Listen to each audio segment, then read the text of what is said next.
Good evening, Tracy. We are back again with straight talks with City Council candidate number 5, Amrik Wander.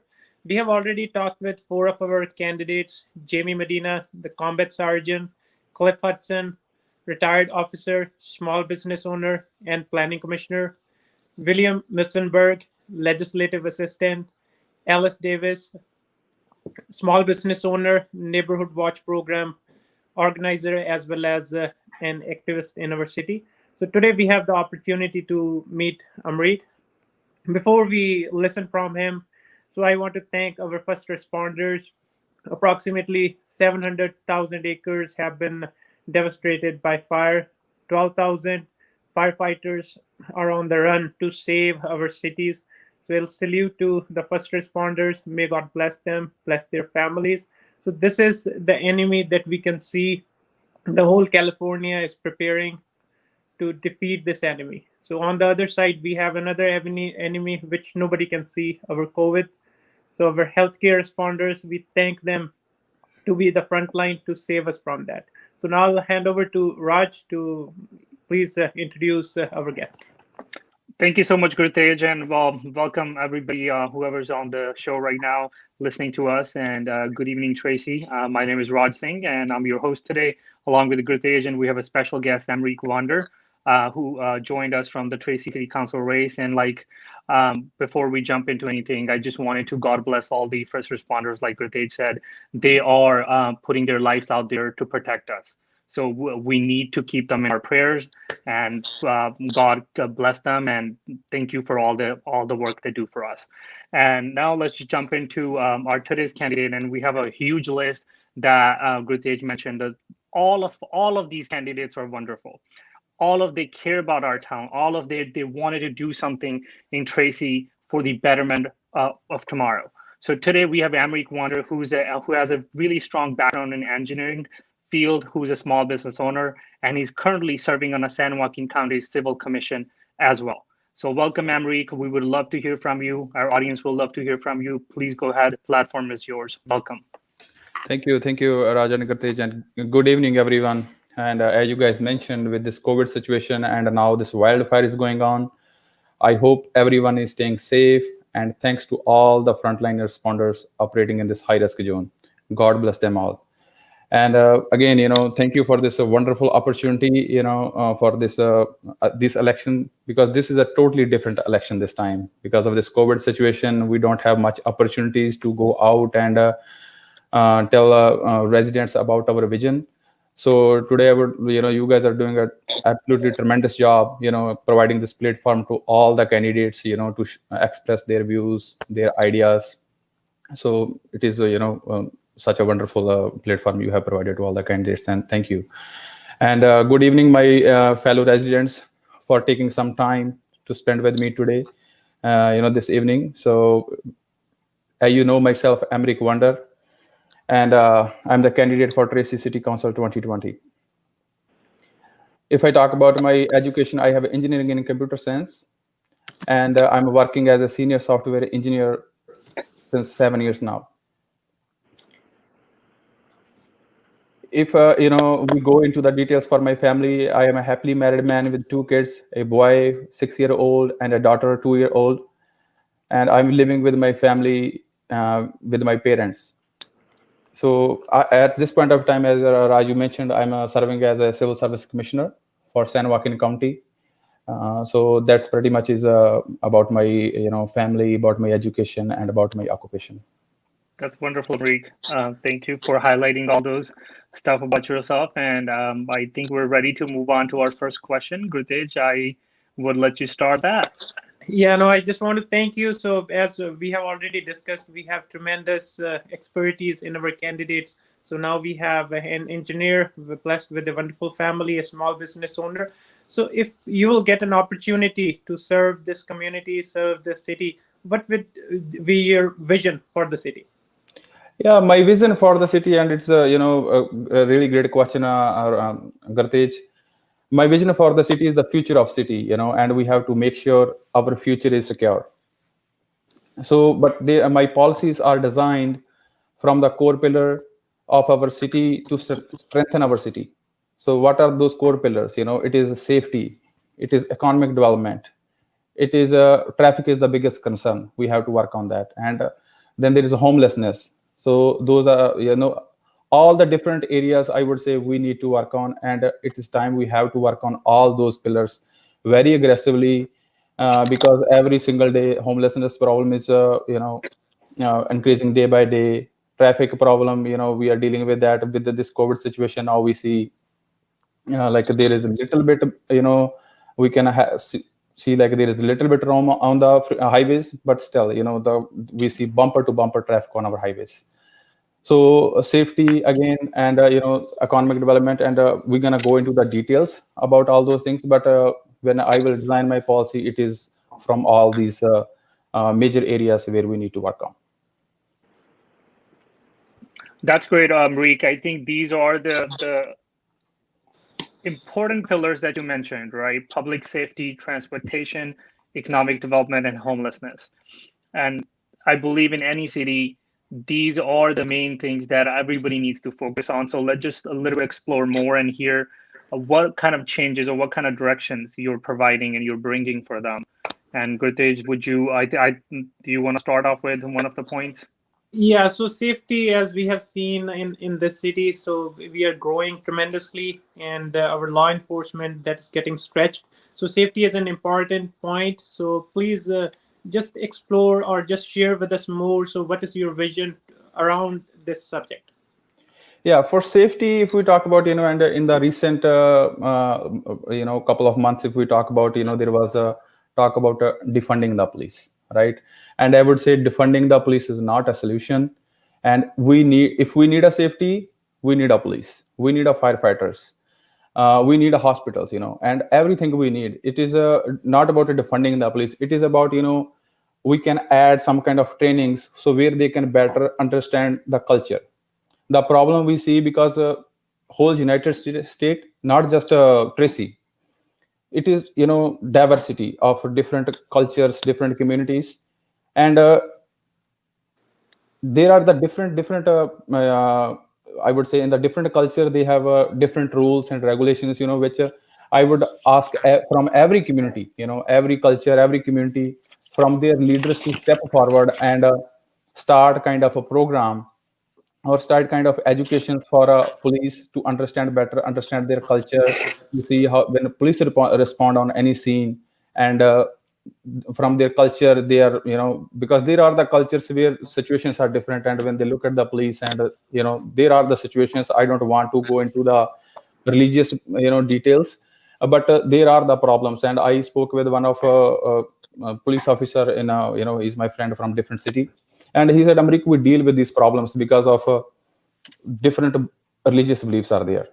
So as of today, if we talk about Tracy, we have 157 FTs, police officers, and there are 3 more vacant positions we as of today we have. So, but those positions are on hold as of today because we don't have the budget for them to hire, and these are the 3 positions for police. And total, if I would say, there are the 15 vacant positions which are on freeze as of today, because we need to balance the budget for our this 2020 and 2021. So if there is need of 3 police officers, we are not hiring because of budget, and that is a concern, because there is a need and we cannot fill because of budget. So we have to work on our revenue, and we have to work on our expenditures. We have to see how we can work on the budget, how we can work on the expenditures, and how we can control that. If we look at our budget in 2019, and there was big loss, and our if I'm not wrong, our revenue was 230 million overall, and our expenditures was $260 million, and which is a huge difference. And if we for 2020, if we just talk about the general funds, we will be going in the $7 million deficit. So which is again a biggest concern. So when it comes to budget, we have to keep in mind, we are funding our police is getting 100% funding, firefighters are getting 100% funding, Even I would say for schools, for our teachers, if from our I know from the state and there the budget is allocated for the schools, but we have to see from city side how we can save all those positions and how we can fulfill all those positions. So this is my point of view I'm looking at. And safety, when we talk about it, just not a law enforcement, it is a public health as well. So for this, as of today, if we talk about Sutter Hospital, and they have I believe approximately, if I'm not wrong, 75 patient beds they have, approximately, give and take, maybe 75, 77 or so. Right. But we are the population of 100,000 approximately, right? So one hospital is not good enough, right? In 2012, Sutter Hospital there is a land available we have on Lammers and 11th Street. So they are supposed to build the second hospital. And in 2012, they put that project on hold, saying that we don't have enough residential growth and we don't have enough population. But it's 2012.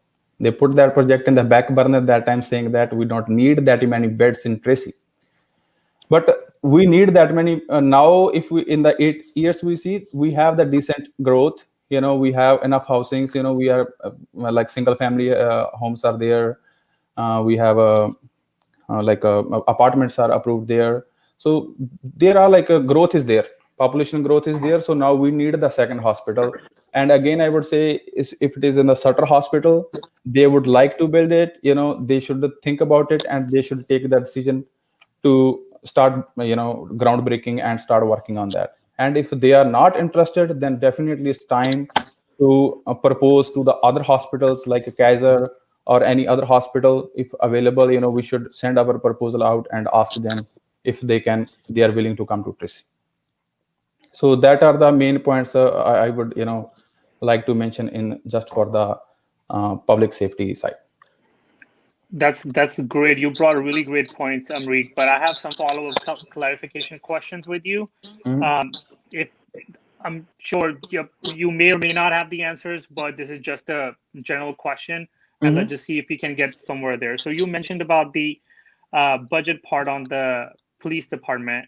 That last year it was 2.30 million, and No, their expenditure was no, 2.60 million. I told whole budget was 230 million revenue. It was projected revenue 213 million. I didn't say Okay. 213 for police just. I said overall revenue was 230 million and expenditure was, if you look at the budget, it was 260 million. So Okay. there was a huge gap in expenditure. It is not a just for the police allocation, funding about the like how much money or how much budget we have allocated towards police or firefighter. I just Police give the department. overall view. Got it. And do you have any plan, like if they don't have a sufficient budget, how are you proposing to fill that gap? I think that is the main point. Yeah, I think definitely. that what you're trying to propose here, and Yes. that's what I'm trying to get at. Yes, so there is the revenue loss, if we say, because whatever was the projected revenue, and we could not gain that much revenue, right? So it was the revenue generation, and what is the backbone for growth of our city, for revenue of our city, and that is a small businesses. And with this COVID situation, now businesses are totally closed, and they are struggling as of today, and they have to pay their rent, and they have to pay their employees also if they are opening just for dine. If we talk about restaurants, they have to just open for the dine out, and they cannot dine in. Dine in is not open, and for them we need to provide the platform, because next coming 3-4 years it's going to be crucial, and we don't know when this COVID will go away. And we need to provide kind of online platform. Since I'm a software engineer guy, and if I don't talk about anything about a technology, it would be like something, oh man, this is engineer and why he's not talking about something in technology. So we have to provide the platform, I have the idea in my mind, so where all the businesses available, small businesses available in city of Tracy, if we can bring them like under one app, under one umbrella, so where all those businesses have some kind of platform to, if they have the day-to-day basis promotions are going on, so they can go online at their app and they can do some kind of advertisement and provide their availability or something, whatever they want to do it, they can do it from the online, because now this time is for online thing. And if today we go to check our mail, there are my friends and families there, they bring the mail, they put it in the garage, and they're going to touch the mail after 24 hours, right? But phones are always in our hand, and we can see always what's going on. And now recently Tracy Police Department launched their app, and which is very interesting, and it is a great step for technology, and where all they can make the reports, or they can if there is any like activities going on, and they can, like, public can basically go there and provide that the inputs for the police department. And we have to do that under one umbrella, under one app. So now we can go for, if we talk about the utility bills or something, we don't have to pay something for the utility bills either, right? So now it is very complicated process on our city of Tracy to go and automate our utility bills. So which could have been like very simple, and before that they were using some third party to pay our water bills, and now it is under cities like website at least, and which is a good news. So going back to the businesses, so that kind of platform I would suggest. And on that they can basically cashback programs we can start it there. If somebody is spending the money through the app, like a residents will be earning the points, and then they can spend some time, and we can give some kind of opportunity for residents also to go to the business, because there are residents who would love to earn the points and to see how many points they have. So that is the approach I would like to say. And the biggest concern why the revenue loss is there, because we have the 70% commuters, right? So when I was supposed to when I was used to go to San Francisco in 2015, I'm working from home. 99.9% I work from home, and I occasionally go to my work. At that time, I was used to spend 4 hours in a traffic minimum, 2 hours in the morning and 2 hours in the evening. And what I was used to do, just wake up at 6 a.m. in the morning, get ready, and park my car at a double end BART station, and then go there, and I didn't even have time to make a coffee or tea at home. And I will go punch in at my work, and will come downstairs and will get the coffee, go to maybe get some breakfast, and then again at lunchtime, I will get the lunch from there, right? So 2/3 of our meal, our 70% commuters are getting from outside of our city. That is the major thing I would say. That is the major revenue loss, because we don't have jobs available. And for higher college and education, if we talk about, we don't have any associate college or degree available here as of today. So those kind of the things, until and unless we don't have education available here, until we don't have employment, higher paid jobs available, as far as $15 jobs goes, and I'm okay with that. Those are good jobs, but those are not the great jobs. Those are not the household jobs where someone can work and support the family. If we look at Tracy Hill's house today, or Alice project today, right? So we have almost 8,000 homes we are building on Tracy Hills, and the median price, if we say, it is 600,000 per house, right? So on the other side, if we look at how many jobs we have available today, which can afford those houses, not even single job. To afford that house, your household income is supposed to be minimum $100,000.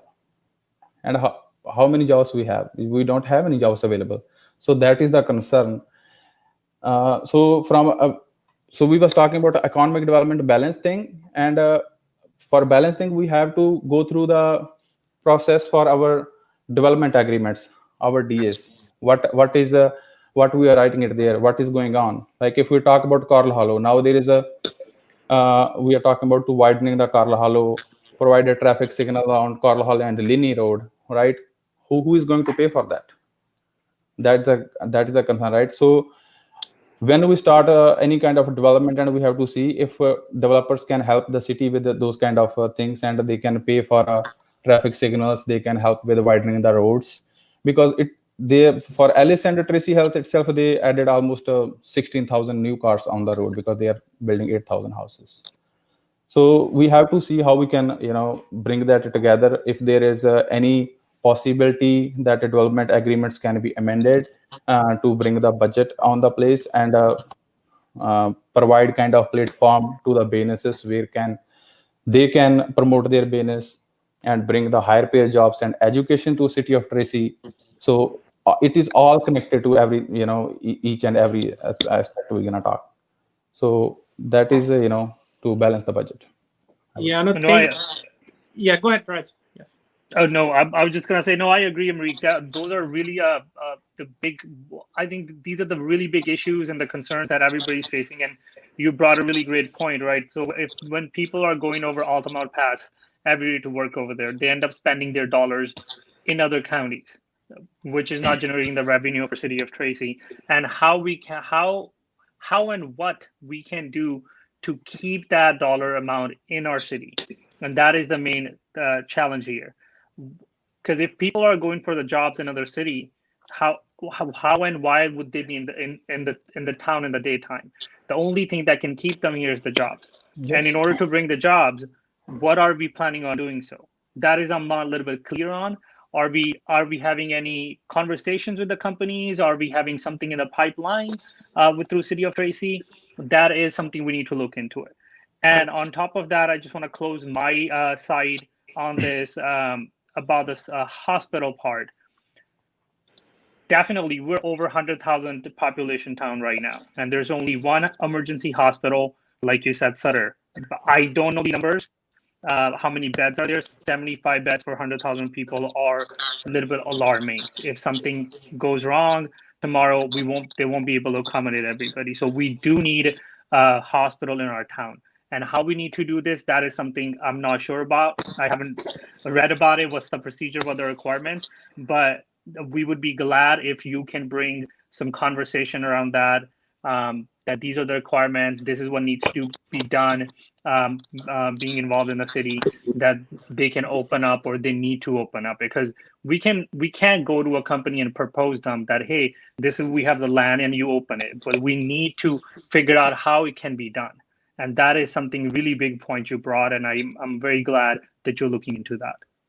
Sure. Right. No, thank you very much, Amrik, for bringing up the key points. Yes, you are for safety. You want to fund our law enforcement agencies. There is a deficit that you mentioned, the $30 million deficit that we had. So you have the economic program. You want to bring an application for our small businesses. As being a computer engineer, you have that vision in your thoughts, so that everybody will be on one platform. They can utilize it, our citizens as well as the small business owners. The key point you touched about the transportation, yeah, 84% of our population has to go outside of our city to find the job opportunities, because affordability for housing, it's more than 100,000. Those job opportunities are not available here. So from the transportation perspective, what are your thoughts? What is how you want to tackle this issue going forward?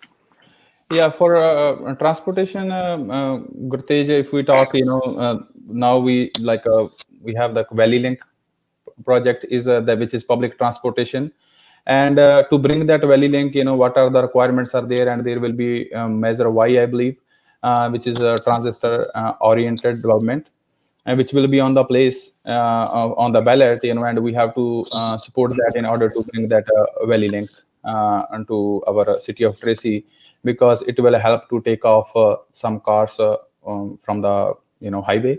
Right. So but we have to do some kind of study to see how we can uh, like have efficient flow on our internal streets in our internal traffic, because we have the internal traffic problem as well, and where we need to widen our roads. We have to make sure we have the enough traffic signal. They have that sensor system on the place. If sometimes there are the traffic signals where there is no sensor system, and if there is no car on the other side, still it will a light will be the red or green for like next 30 seconds or so, whatever the timings are available there.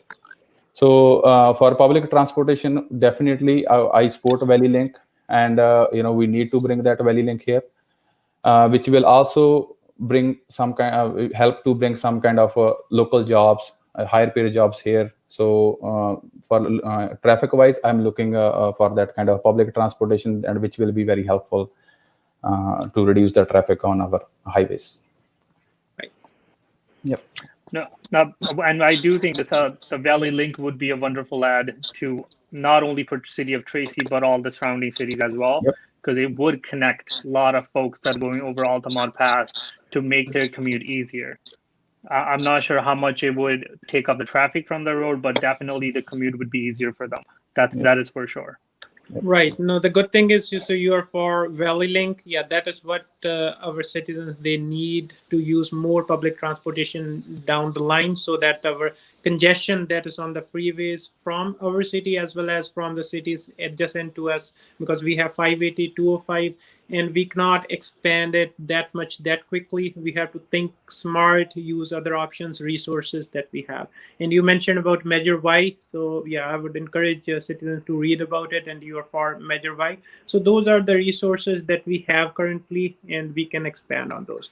So you have touched safety, economic development, transportation, and one another point you mentioned about the homelessness.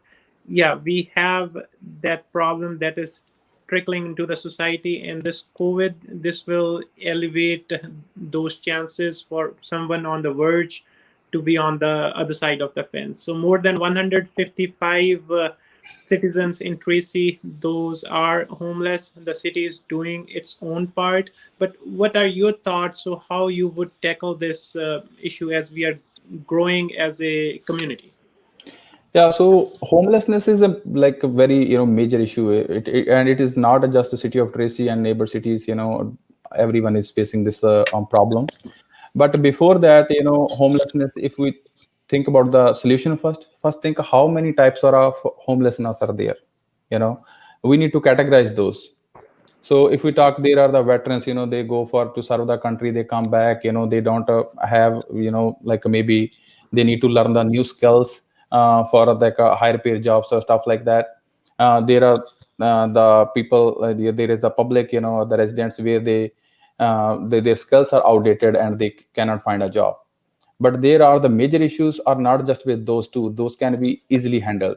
The another thing is drug addicted and mental health issues. Those are the major ones, because for them to cater them, provide them the services, we have to have mental health programs on place. We have to have kind of rehabilitation center where we can store their health, where we can bring them to their life back. So I would say, since this is a straight talk show, so I would say drug addicted and mental health issues as of today, and COVID situation is going on, and budget for our county, state, everywhere, it will hit very hard, right, in the all different levels. And we cannot, we would not be able to cater the drug addicted and mental health homeless people here, because we don't have the services available, and we need to send them wherever those services are available. For if we talk about the other homelessness where the skills are outdated, for them definitely we can start a vocational program and a rehabilitation program where we can provide more skills, and we can provide them services. And having a shelter on place is a good thing. Sorry, not shelter in place I'm talking about. So having a shelter for homeless people is a we need the shelter, but not like we make them useless. We have to see if we can bring them back to their life and provide kind of vocational training, some kind of 2 months 3 months trainings where we can train them for the high skill jobs. So because right now the biggest problem in the on the small business is also homelessness. And if you're gonna go to any business, they're gonna say our business is impacted with the homelessness, because in the morning if you're gonna go there, you're gonna open their business and there are homeless uh, out there, who are sleeping in their front patios, and even the daytime when the business are open, they're gonna go and sleep over there. So those kind of those impact the small business. And if we have the shelter, and if even they call cop and say, okay, there is a homeless person, and he's not moving out there, at least so cops also have some kind of place where they can take him to the shelter and see. And after having a shelter place, I would say it is not just the shelter, we have to enforce the law also. And if we have the shelter, who will take the guarantee that if the shelter is there and homeless will be in just the shelter, right? So if they come out, they go to the business, they sleep over there, then there is another thing, we have to bring the law into the place, where they cannot stay on the business for more than 10 minutes, 15 minutes, 20 minutes, 30 minutes, according to the study, we can see. So those kind of things for homelessness, which we really need to look into. I think you brought up really good points on the different issues that we are dealing through the homelessness project, or I would say the concern that's overall in the entire United States, and that's just not on the city of Tracy. But personally, Amrik, are you involved in any of these talks with the city of Tracy? Do you know what's happening around it? What our city as a city of I Tracy is heard doing towards it? from city of Tracy point of view, if we think, so there is since the last 2 years, they are saying there is a homeless task force is working on the homelessness issue. They might have done some study, and there might be plan on place, but as of today, I don't see any kind of public knowledge where public know what we are doing about the homeless, and even I don't know what is what are the outcomes from that task force. So, but for yeah, definitely for Tracy Family Resource Center, they are doing a good job. They are providing food to the whoever is need of food. So they have also the services available for homeless people to provide them the IDs or stuff like that. So they are also doing a great job on for homelessness point of view. But I'm personally, if you say personally, I have talked to the homeless people. There are homeless. They don't want to work. They said, I don't want to work. What are you going to do in that case? If I will say, okay, can I bring you, can I take you to that place, and I can give you a ride over there? No, I don't want to go there. I want to stand here. So that's the problem, and we cannot just simply that's why I talk about the law, enforcing a law. And we, as a resident or as a normal person, I cannot go there and I can say, okay, ma'am, you have to move it from here, or something like that, right? So shelter in place, and after that, bringing some kind of law in place, enforcing the law. That would be that's are my thoughts. Right. No, you have the good points, Amrik. As you mentioned, you are for a shelter to place them as being a small business owner. You are facing these issues and concerns on the daily basis. Mm-hmm. And for the homeless people who need some medical attention, so you are for them to sending them to the cities where we have the capabilities at present to treat them accordingly and care for them. Yeah, that is a step-by-step approach. And you mentioned there's an ongoing task force since 2 years that is also working on its part. Yes, so it's research is not yet complete, or it's available for the citizens. Yeah, those are the things that you will be looking for these aspects. No, thank you. You have touched the safety, economic development, traffic, the transportation, as well as touch the homeless. So I will now request Raj to say something.